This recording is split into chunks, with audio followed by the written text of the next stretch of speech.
To connect the Galaxy Buds 4 Pro into the iPhone or iPad, first of all, you will have to just open the charging case with the both earbuds inside. When this indicator lights up, you will have to just click and hold this button that is on the back of the charging case until this indicator on the front starts blinking with the 3 different colors, just like this. Now you can release, keep it open with both earbuds inside. And if this is not working, you can recharge your case or make sure that they are disconnected from any other devices, or just simply close the case and open it after a few seconds.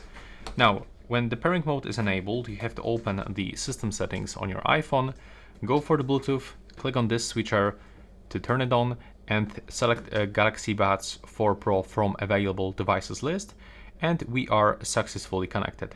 But I've got bad news for you, because there's no application, so we cannot get access into all of those advanced features like on Android or other Samsung phones.